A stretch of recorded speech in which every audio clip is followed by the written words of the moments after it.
Sa silangan ay may liwanag na sumisili, pag-asa ng bayan muling humahagi.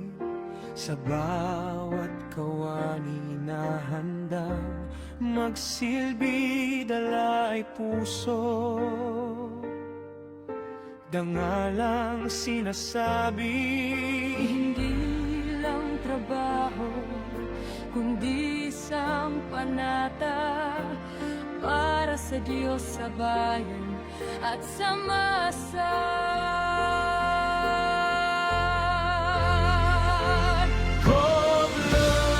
Govlearn, tanglaw ng paglilingkod, gabay ng bayaning lingkod bayan. Sa matuwid na daan, tayo ay titindig. Govlearn, Para sa bayang inibig.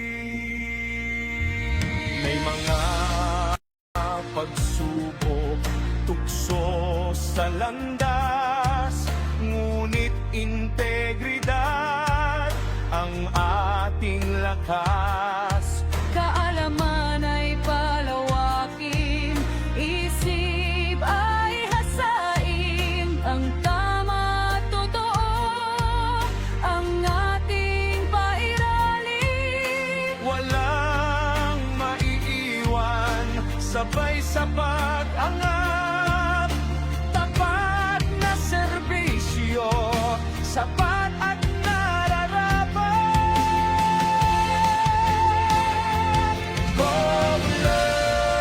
Govlearn, tanglaw ng paglilingkod, gabay ng bayaning lingkod bayan. Sa matuwid na daan, tayo ay titindig. Govlearn, para sa bayang inibig.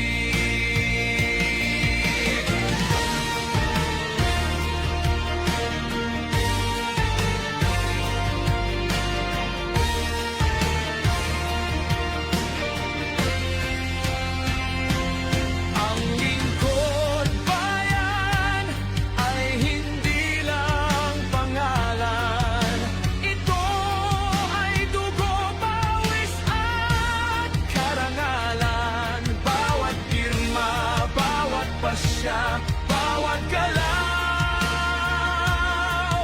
ay alay sa Pilipinong uhaw. Sa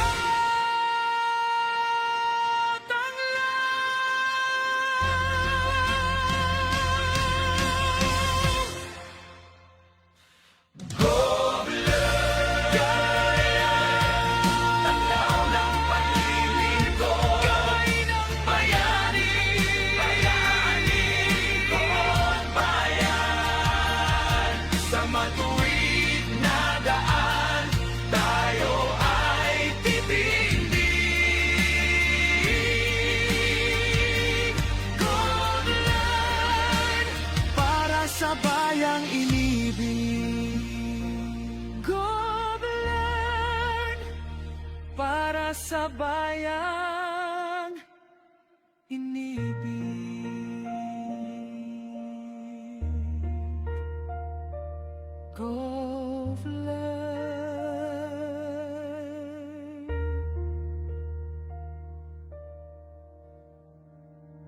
Welcome to govlearn.ph.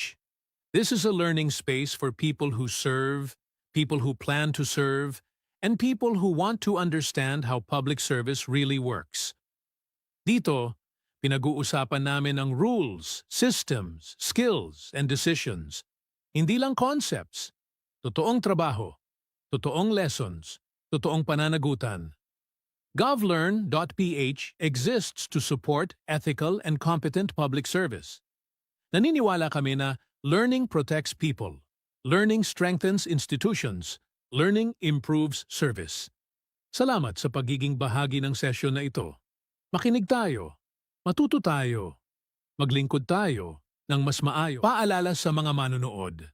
Ang mga pananaw at opinyon ng host at panauhin ay sarili nilang mga pahayag at hindi kinakailangang sumasalamin sa opisyal na posisyon ng govlearn.ph o ng kanilang kinabibilangang ahensya. Ang talakayan ay para sa pagkatuto at pag-unawa. Magandang araw sa inyong lahat. Welcome to govlearn.ph. This is Lingkod Bayan Unfiltered, usapang totoo sa serbisyo publiko. Walang script, walang paligoy-ligoy, walang press release. Dito, hindi natin tinitingnan ang posisyon, kundi ang mga desisyon, proseso at aral sa likod ng aktwal na serbisyo. Kasama natin ngayon ang isang lingkod bayan na may malinaw na pananaw sa trabaho at pananagutan. Ang ating makakapanayam ngayong araw ay isa sa mga pinakabatang mayor sa Pilipinas na pumasok sa politika sa edad na 26. Siya ay nagtapos ng BS Entrepreneurship mula sa San Beda University. At kilala po si Mayor sa kanyang pagalang, no, sa nakakatanda at sa pagiging bukas at madaling lapitan, lalo na ng mga kabataan. Eto na po, makakasama po natin ngayong araw si Mayor Ralph Lim ng San Andres, Quezon. Magandang umaga po, Mayor. Good morning po, Doc Ron, and to your viewers. Magandang umaga po sa lahat. Ayan po. Mayor, simulan po natin sa ating kwentuhan, the person Okay po. behind the position. Mayor, paano po nagsimula ang journey niyo po sa public service? Actually po, nung nagkaroon ng opportunity with my dad, kinonsult niya ako kung willing po ba ako. Kasi yung before po, na wala naman po talaga kami sa politics. Actually, business po talaga ang gusto kong gawin. And then, sa side po ng mom ko, business. Sa side ng dad ko is family of lawyers. So tayo medyo pasaway, leaning towards business po talaga. Hindi ako nag-law school. Although, syempre, may pressure. Pero yun nga po. And then, come 2022, nagkaroon ng opportunity for my dad. So, tinanong niya po ako kung willing ba ako to help sa bayan. Kasi po yung nalo po siya nung 2019, 24 years po yung naging kalaban before sa 2019. So doon lang po kami pumasok nung 2019. And then ayun po. So sabi ko, sige, ang akin po kasi sayang yung nagawa niya. And sayang, kawawa rin po yung mga tao kung walang pupush nung sa mga nangyaring changes. Kaya sige po, sabi ko, willing naman po ako, na-curious din ako kung paano ba talaga maka-make ng difference, di ba po, sa ating mga kababayan. Correct po. Ayun, Mayor, nung pumasok kayo sa gobyerno, eto, Mayor na po kayo, no? Ano ang Mm. expectation ninyo at ano yung naging reality check nyo nung nasa loob na kayo? Actually, wala po akong expectation pa that time eh. More on parang go with the flow. Ano ba yung, kasi ano po, syempre nag-house to house din po ako during the 2022 elections. So para at least sabi ko nga, gusto ko makita kung ano ba talagang status na nung mga tao, nung ano ba yung kulang. So yun po, in-enjoy ko lang talaga yung yung pag-iikot. Una, nahihiya po talaga ako kasi syempre kumakaway minsan yung mga tao. Parang nangingitian lang. Sabi po nung mga kasama ko na mas may edad, kawain ko rin daw po hanggang sa yun na. Yung una po, syempre medyo awkward dahil private, ano lang naman po tayo na tao. Umuwi po kami dito before pa na nung bata ako pagka vacation, ganyan. So, syempre iba pa rin po yung yung parang kailangan nyo pong mangampanya. So, parang syempre hindi naman po tayo sanay sa ganun dahil hindi naman po tayo naging SK or konsihal, ganyan. So, bagong experience po talaga lahat. Pero Mayor, kayo ay na-expose na rin, ano, dahil po sa father ninyo. Pero nung nasa loob Yes na po. po kayo, may humubog po ba sa inyo na values or may humubog ba para makita ninyo kung ano ang tunay na public service?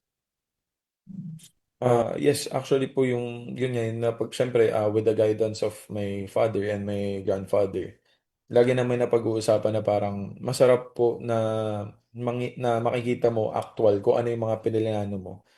And yung lagi ko nga rin pong nasasabi, yung general welfare, hindi po yung parang ilan lang yung makikinabang, ilan lang yung makakagamit ng serbisyo. Kumbaga po para sa lahat, 'di ba? Kasi after naman po ng election, tapos na po yan eh. Kumbaga sa election lang siya. Pero at the end of the day, hindi ka naman po mayor lang ng iilan. Mayor ka po ng buong town. So, yun po ang ano namin. Lagi kong dinadala. Opo, ang ganda po nun. Punta po tayo sa the real work. Mayor, eto hindi po masyado nakikita to ng maraming tao, no? Pero bilang mayor, bilang Yes. alkalde ng isang bayan po, no? Ano po ang itsura ng isang normal na araw sa trabaho po ninyo na hindi madalas nakikita ng publiko? Actually po, kasi pag sa labas, mabiro ako, nakikipaglokohan po ako sa mga tao, ganyan. Yung iba minsan po naninibago na pag nasa opisina, binibiro ko pa rin naman po. Pero syempre, sabi ko nga po, pag trabaho, trabaho. Kasi yan nga po, coming from business-minded, unong-una po actually, ang approach ko medyo corporate eh. Kasi nag-experience din po mag-work sa corporate. Hindi muna ako ano, nag-business agad. Typical Chinese family po ba? Na gusto mo experience muna. So, ayun po, nung una, ang approach ko talaga is medyo corporate, medyo stiff. Kasi, yun nga po, gusto ko maayos yung flow, ganyan. Pero naninibago minsan yung mga tao pag pumupunta dito na parang seryoso pala si Mayor pagdating sa trabaho, parang ganun po na parang na ano sila. Pero nag-adjust naman po tayo. Kumbaga medyo loosen up sa pagdating sa ganyan sa trabaho para at least mas iba po kasi ang mentality pag sa corporate at sa LGU. Parang ganun po. Pero Mayor, paano nyo po nasi-separate yung buhay po ninyo, yung sa private, kapag may mga, halimbawa, Mm. niyayaya kayo ng barkada ninyo, paano yun nasi-separate ninyo, yung private and public life ninyo? Actually, unang-una po, masa-separate talaga kasi yung distance ng bayan namin sa Manila. Ano po, kasi sabi ko nga po dati, Manila base. Kaya natatawa po yung iba. Sabi nila, dati ang pahingahan mo, probinsya. Ngayon ang pahingahan mo na lang ay yung Manila.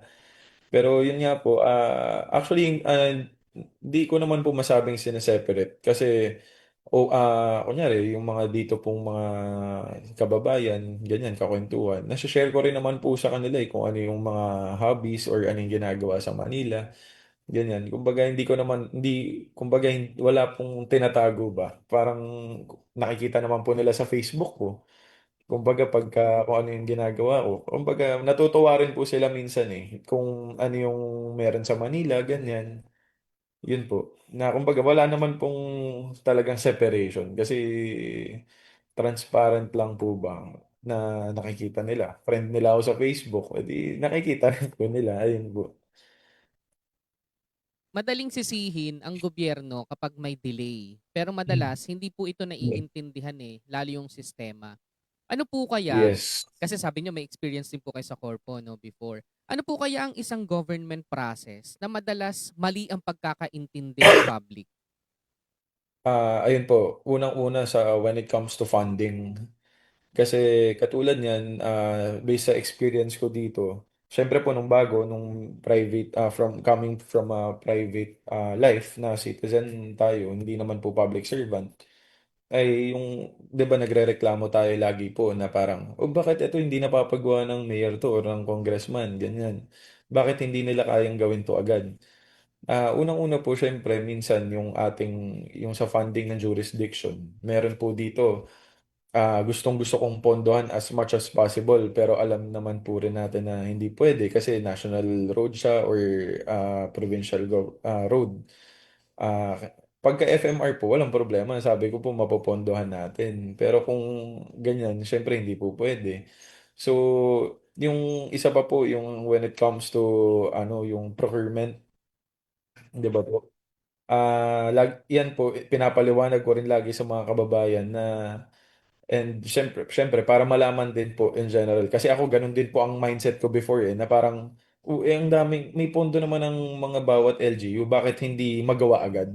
Bakit ang tagal? Bakit laging delay, ganyan. Nung nangyari po yan, dun ko na ano na po na matagal yung bidding process.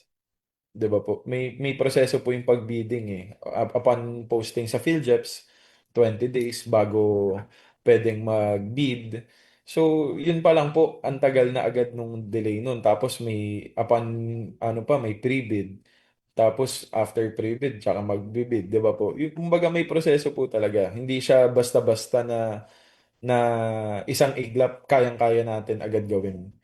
Kaya nga po minsan pag nasisimulan na, nagpapatong-patong, sabi ko kahit i-delay na natin yung pagga-groundbreaking minsan, 'di ba po? Kasi ano naman po yun eh, ang importante kasi nabibigay na agad sa tao, nagagawa na agad. Kasi syempre sa groundbreak, makikita lang naman po dun syempre yung magpi-picture, mapopromote mo. Pero ang sabi ko, yung importante, magawa na agad. Hindi na kailangan po yung magpicture pa. Minsan hinihintay po kasi nila eh na mag-picture muna. Sabi ko, gawin na. I-schedule na lang natin kasi nag-overlap po minsan talaga yung schedules eh. Po, Mayor, kasi kayo po ay bata pang mayor, no? Malawak pa ang isip, fresh pa, innovative pa. Meron po kaya na isang system na pwede niyong ayusin para mas gumaan yung serbisyo, lalo po sa San Andres? Ayan, sige po, mag-focus na lang po tayo dito. Siguro more on sa EBPLS.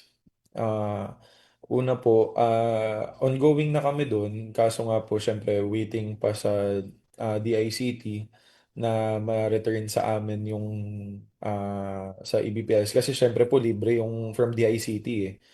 Para hindi na rin po kami magba-budget for that. Pero at the same time, syempre medyo rural yung aming town, medyo remote. Isa pang problem din po namin is connectivity. Kumbaga syempre yung mga bata na tututo, sabi ko nga pwede naman nila turuan yung kanilang mga magulang when it comes sa EBPLS or anong processes, lalo na may e-gov tayo ngayon na pwedeng i-maximize. Kaso, kahit sabihin mo pong merong piso wifi, or yung iba kaya magpa-connect sa internet pero syempre yung limited, iba pa rin po yung accessible yung data sa atin na mabilis agad na pwedeng on mo lang yung data mo, makakapag-internet ka. Sa amin po kasi isang barangay na lang po halos yung walang connection na yung sa when it comes to signal sa cell site tower. Pero mahina pa rin po yung signal sa ibang part. Kasi nga, syempre, given naman po yan, hindi po talaga rin mabilis yun when it comes sa telco side eh. So, yun po, more on ano lang po talaga, ease of doing yung sa business. Pero ngayon, kung ano yung kaya namin kontrolin, yun po yung gagalawan namin. Ang ganda po nun kasi nga po nakita ko rin yung mga videos po, no, mula sa San Andres. Mm. Medyo remote nga po, no, yung ibang part. Mm. Maganda po yung gagawin ninyo, and hopefully po, no, mapanood po, may mga kaibigan naman po tayo sa DICT, no, na mas mapabilis po ang inyong proseso, no, doon. Ayan po. Mm. Nabanggit nyo kanina, Mayor, na medyo pagtingin ng ibang mga kaibigan o mga kakilala nyo, seryoso pala si Mayor Ralph pag nasa office siya, no? Paano po kaya si Mayor bilang isang leader? Kasi medyo bata pa nga po, tapos may mga staff po tayo na mas may age po sa atin. May edad. Opo. Paano po ninyong ginagawa yung pagiging leader ninyo sa ganung paraan? Actually po, talagang naging nag-loosen up lang po talaga ako na nung kasi sabi ko nga iba talaga yung approach when it comes sa LGU kaysa yung sa corporate. Alam niyo naman po pag corporate medyo one direction po talaga eh, kailangan ng performance agad-agad. Dito po, syempre, sabi ko nga po yung napalitan namin is sa 24 years. Iba rin po syempre nung una. Syempre yung iba baka iniisip nila ay tingin mo iba sa kanila. So, ang ginawa ko po is maging ano sila, yung maging comfortable sa akin. Tapos, actually, hindi po kasi kailangan ng yung sabi mo, tatakutin mo or what. More on, nag-create ako ng bond with them.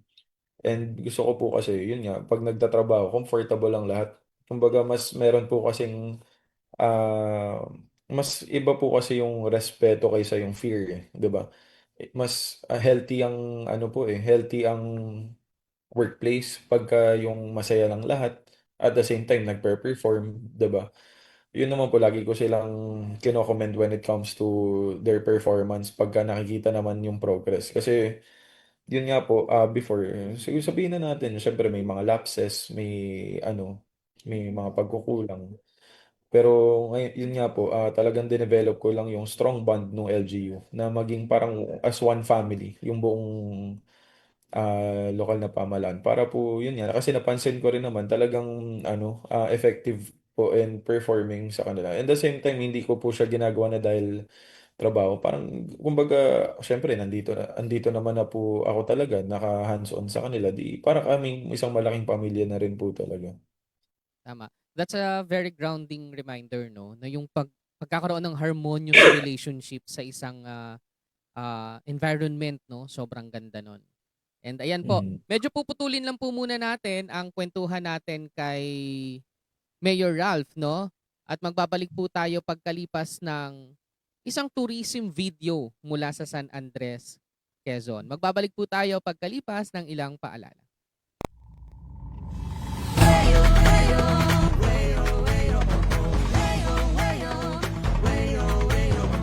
Mabuhay!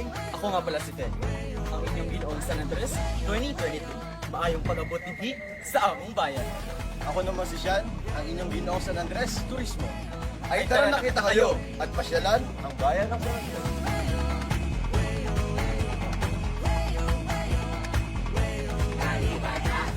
Kaya naman ngayong tag-init, alamin natin ang mga hakbangin ng San Andres Tourism Office para sa maayos na daloy ng pagtanggap ng ating LGU para sa mga paparating ng mga turista. Tama ka dyan bro, so paano? Tara na!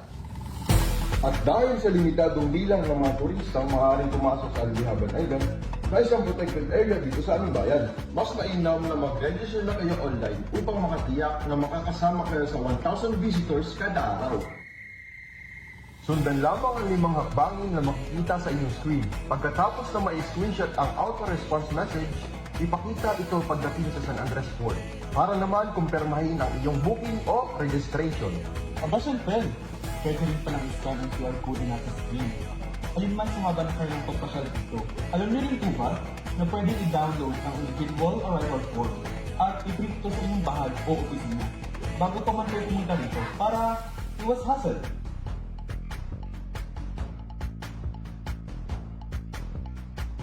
Mabuhay! This is Aya, your binibining San Andres Turismo 2023. Welcome to Alibihaban Island, the crystal clear paradise of Quezon.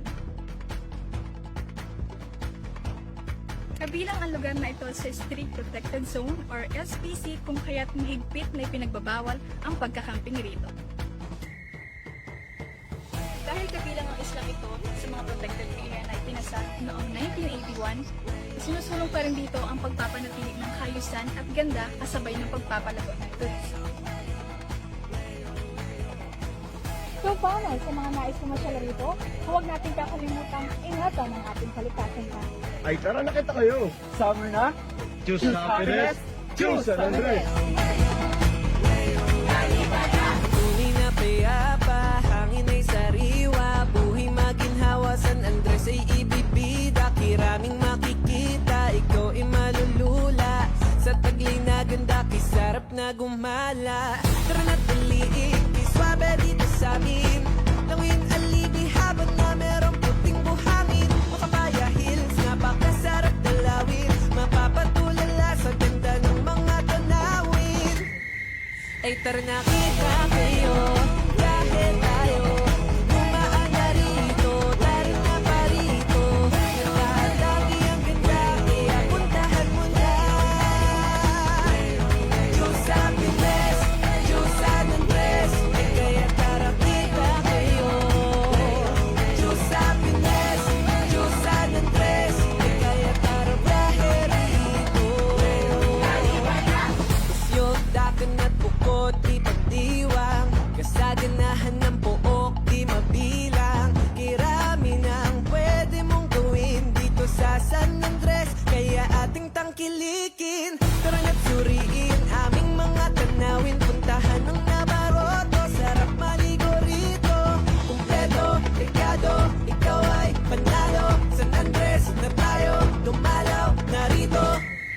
Ay tara na kita kayo, biyahe tayo. Dumaan na rito, tara na pa rito. Natatangi ang ganda, kaya puntahan mo na. Diyos sa Pines, Diyos sa Tres, ay kaya tara kita kayo. Diyos sa Pines, Diyos sa Tres, ay kaya tara biyahe rito. Sa kapalit na, saan ba dito lang di ka malulugi sa dami ng mga tanawin, tanawin na mga talonay, talunin na mga dagat, languyin na mga bundok, hiyunin na mga pista, damahin, lasapin, libangin, ganapin, dalahin sa San Andres, lubusin. Napatulala, mga mata ay bumulaga, paraisong nakakamangha, hindi makapaniwala, tumatak sa alaala, isarap ipamalita at ipapakita sa mga turista, senyorito, senyorita, tumuloy na rito sa San Andres, tara na parinin na Diyos sa Pinas. Ay tara na kita kayo, biyahe tayo. Dumaan na rito, tara na pa rito. Natatangi ang ganda, kaya puntahan mo na. Diyos sa Pines, Diyos sa Tres, ay kaya tara kita kayo. Diyos sa Pines, Diyos sa Tres, ay kaya tara biyahe rito. Diyos sa Tres.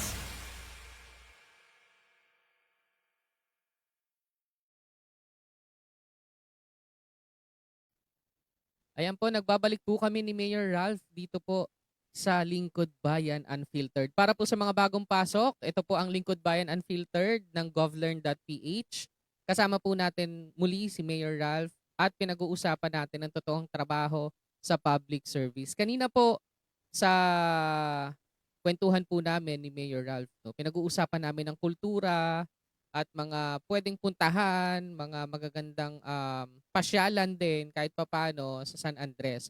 Pero before tayo pumunta dyan, pag-usapan po natin ang values and integrity. Mayor, ano po ang values sa public service na para sa inyo ay hindi kailanman dapat sinusuko? Siyempre po yung integridad natin, 'di ba? Kasi ano po 'yan eh, kumbaga kunyari may ma-encounter kayo na mga tao, 'di ba? Biro niyo po isusuko niyo yung isang pagkakamali tapos ang kapalit nun kasiraan na ng buong pamilya mo, hindi lang ikaw, 'di ba po? So yung integridad po talaga kailangan hindi hindi kayo masisilaw or whatever na gumawa ng salungat sa direksyon na pinopromote natin. Actually, no, that was one of those answers na dapat inuulit-ulit talaga, lalo sa mga public servants po. And Mayor, kanina napanood po ng mga kababayan po ninyo. Ang dami pong nanonood from San Andres. Ayan po. Mhm. And marami din po tayong nakakapanood na hindi taga San Andres. Kanina po sa commercial, napanood po nila yung isang tourism video po ninyo. Mayor, ano po yung Mhm. pwedeng ipagmalaki ng San Andres at mga pwedeng puntahan ng mga turista, mga taga-ibang lugar? Actually, unang-una po siyempre yung talagang pinagmamalaki namin yung ano po, Alibihaban Island. Yan po yung parang sabihin natin parang Boracay na ano po, island namin. Island barangay po namin siya. Parang nasa ano po yan eh, 438 hectares yung island. Tapos po, white sand talaga, pino yung sand. Tapos meron po kaming floating cottages na pwedeng mag-rent yung mga tourist. And then meron din po kaming hills. Ang tawag po namin dito yung Macapaya Hills. Yan po yung parang ano namin, Chocolate Hills sa Quezon Province. Ang Macapaya Hills. And then meron din po kaming falls. Para after po mag-hills, pwede pong pumunta sa falls after. So yun po, Nabaroto Falls naman po yung tawag namin doon. Yun pa lang po yung ino-offer namin. Pero may mga iba pa po kaming falls dito. Kaso hindi pa po namin medyo ino-open sa public. Kasi po unang-una malayo. At the same time, yung sa Nabaroto Falls po, pine-perfect namin pa yung system na masana yung mga tao na hindi nagdadala ng pagkain sa loob. Tsaka ng inumin. May designated area sila na pwedeng magdala ng pagkain, mag-iwan ng gamit. Tapos may nagbabantay naman po. Para pagdating sa loob po ng falls mismo, maliligo lang. Wala nang dala po. Correct, kasi baka madumi, no? Iwan yung mga kalat lang, no? Actually po, yun talaga. Kaya higpit na rin po tayo dyan dahil pagka napapadalaw po ako minsan, napakadumi po talaga yung chichirya, yung alak, naiiwan, ganyan. Lahat po ng dumi. Kaya pinalinis ko po talaga. Tapos sinara po namin ng medyo matagal din po namin sinara yan eh. Tapos nung ano na po, nung perfect ng may ordinansa, ganyan, tsaka po namin in-open ulit. Opo. Mayor, kailan po yung major festival po sa San Andres para sa mga nanonood at nakikinig sa atin ngayon? Usually po, ang aming town fiesta ay May 20 to 22. And then nagdadala po kami ng band dito sa San Andres na nakakatuwa naman po. Dumadayo na yung mga tiga iba't ibang part ng Quezon. Tapos po, ang November naman po, patronal fiesta namin or yung Pukot Festival. Fiesta po para sa mga mangingisda. So, November 29 naman po yan and 30. Ayan o. Kasi halimbawa po ako, taga dito sa Cavite, ang madalas ang Hmm. nadidinig ko yung mga Pahiyas Festival, mga ganyan lang. Yeah. Pero marami pa po sa Quezon at isa po ang San Andres na pwede nating dayuhin at puntahan. Ayan po. Mayor Ralph, punta po tayo sa advice and reflection. Para po sa mga gustong pumasok sa gobyerno, lalo na po sa LGU po, no? Ano po ang dapat nilang paghandaan bukod sa credentials po? Siguro po yung willing talaga silang kung willing talaga silang maglingkod sa bayan, yun po talaga. Kasi unang-una po, syempre napansin din po namin sa iba, hindi po sa ibang politiko, yung sa mga employees ng LGU. Pag nasa puso po talaga nila yung pagsaserbisyo sa publiko, mas nagiging po sila eh. Hindi sila yung nagiging contented na, ay sige, nasabi ko naman na, okay na yan. Kumbaga po, more on yung talagang haharapin nila sa advice talaga nila yung tao na ano bang dapat gawin, ano pwedeng matulong, ganyan. So yun po, syempre, same goes with sa pag nasa posisyon ka po na elected official. Siyempre po kung willing ka po talaga na i-sacrifice yung ano man yung private life mo and maging public servant. So, kailangan po talaga may puso sa pagsaserbisyo. Ang ganda nun. Totoo po yan. Lalo sa mga nangyayari ngayon dito sa ating gobyerno, no? Para naman po, Mayor, sa mga nasa serbisyo na, existing public servant, napagod na, ano po ang maipapayo nyo sa kanila? Ano po, mag-inom lang ng marami siguro. Hindi, biro lang po.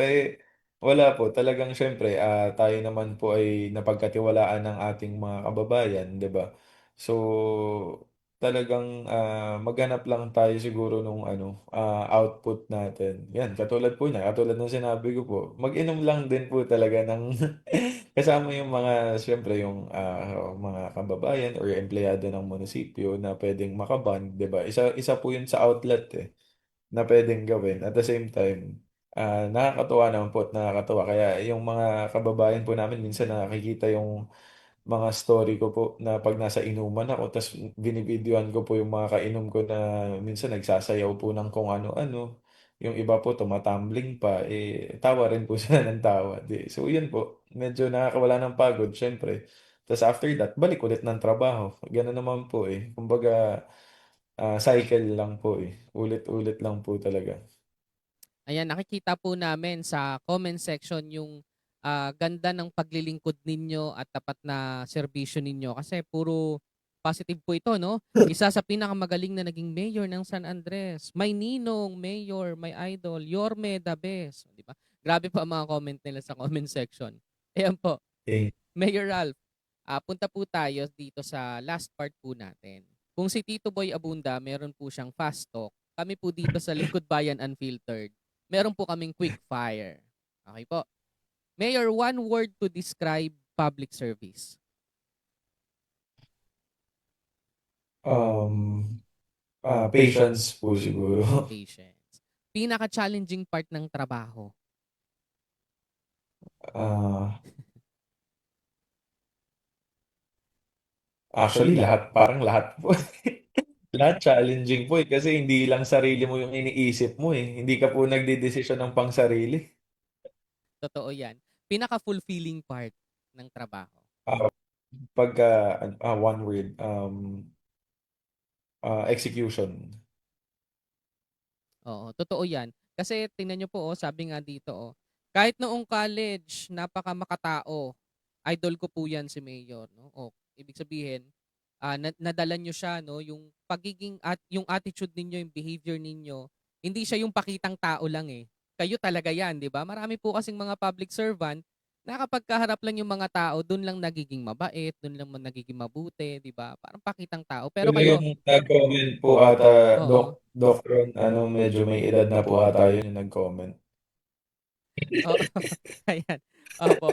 At least nakikita natin ano, na talagang nakikita nila na, kahit nung bata pa kayo, nung college pa kayo 'no. Ayan. Sige po. Mayor, kung meron po kayong isang, mensahe para po sa Mm. ating mga kababayan sa San Andres at para sa mga gustong pumasok din sa serbisyo publiko, ano po ang inyong, closing message sa kanila? Siguro po para sa aking mga kababayan, yung lagi ko pong pinopromote even nung 2025 elections pa po, sabi ko po unite tayo as one, 'di ba? Yung kung ano yung direction ng LGU, kung ano yung tinatahak natin, magtiwala lang po kayo. At syempre, hindi ko naman po kayo bibiguin. Kumbaga, pangalagaan din natin syempre yung ating sariling bayan. Kasi lagi ko pong sinasabi sa kanila na kung ano man po yung ginagawa natin, pera din natin po 'to, eh. Taxpayer po tayong lahat. Kami po kahit naman nasa LGU ay taxpayers din. So, palagaan natin yung longevity ng ating mga proyekto, 'di ba? Tsaka siyempre po yung pananatili nung malinis yung paligid natin. And siyempre para naman po sa mga gustong pumasok sa pulitika, enjoy naman po kasi talaga rin na makita mo yung mga ginagawa mo ay nakaka-make ng positive impact sa ating mga kababayan. Pero siyempre, dapat po, willing ka talaga na ma-sacrifice mo kung ano man yung ginagawa mo noon sa sarili mong buhay. Kasi katulad nga po ng sinabi ko, hindi na sarili mo lang po, eh. 'Di ba? Pagka every decision mo puwedeng mapahamak yung buong bayan. So, maraming ano po talaga, thinking process, maraming pagdadaanan na, cross minus, add minus, mga plannings, eh. Ayun po. So, siyempre kung willing po talaga kayo at gusto niyo nasa puso nga po talaga yung sa service, eh, wala pong problema. Basta't siyempre makakatulong tayo sa mga tao, yun naman po yung pinaka-fulfilling na mangyari. Ayan po Mayor 'no, maraming salamat po sa message niyo na 'yan. Dahil po diyan may nag-message po sa comment section 'no. Maraming salamat Mayor dahil ramdam namin kung gaano kalawak ang iyong adhikain sa ating bayan ng San Andres. Proud po kami na nagkaroon kami ng isang mayor na may malasakit. Mabuhay ka Mayor. Yan. Thank you po. Op. Ayan Thank you po, po. bago po natin bitawan si Mayor Ralph, i-promote ko lang po ito. Ang makakasama po natin sa January 29, 9 a.m. si Mayor Cindy Carolino ng Santa Maria, Laguna. Si Attorney Cindy po, makakasama natin sa January 29, 9 a.m. Yan po. Hmm. Muli po, Mayor Ralph, maraming salamat po sa inyong oras at panahon. Alam ko po, may pupuntahan pa po kayo ngayon, may meeting pa kayo, pero pinaunlakan niyo po kami. Maraming salamat Thank you po. po, Doc Ro, sa pagkakataon, opo. At siyempre ma-promote din yung bayan. Thank you po. Opo, thank you po. Sa Lingkod Bayan Unfiltered, nakita natin na ang serbisyo publiko ay hindi lang posisyon, kundi araw-araw na desisyon. Maraming salamat muli kay Mayor Ralph sa pagbabahagi ng oras, karanasan at pananaw. At salamat sa lahat ng nanood hanggang sa susunod na Lingkod Bayan Unfiltered dito sa govlearn.ph. Usapang totoo, serbisyong may pananagutan. Paalam po!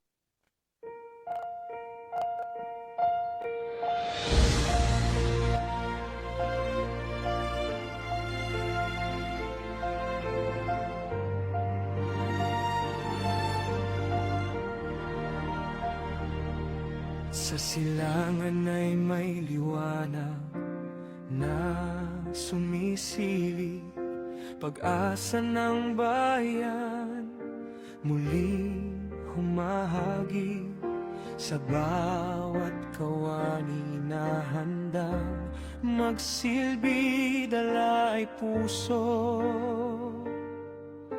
dangalang sinasabi. Hindi lang trabaho, kundi isang panata para sa Diyos, sa bayan at sa masa.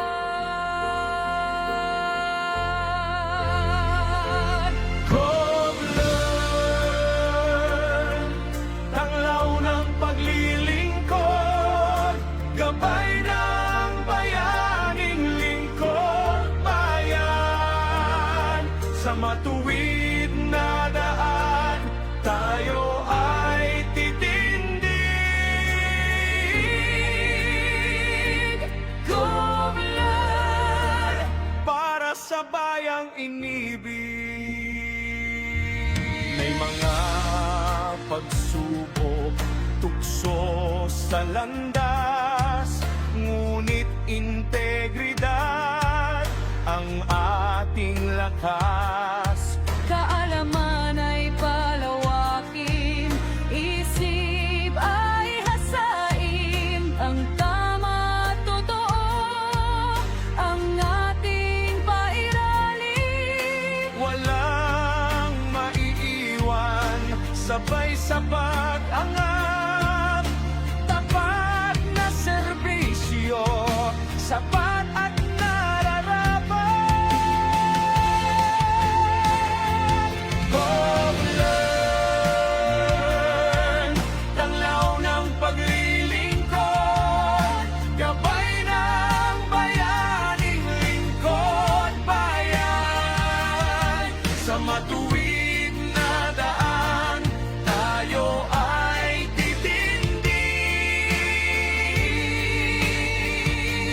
Govlearn, para sa bayang inibig.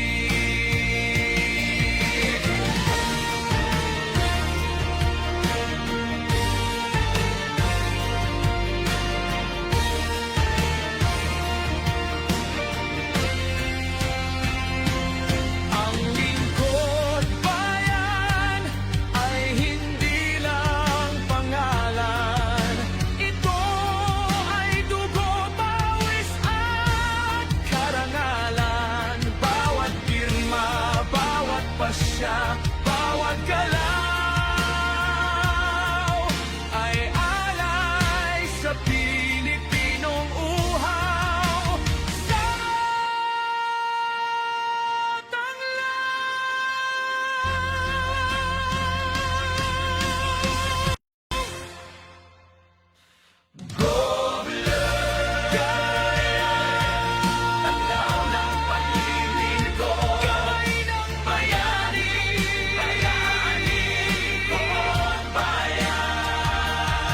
Sa matuwid na daan, tayo ay titindig. Govlearn, para sa bayang inibig. Govlearn, para sa bayang inibig.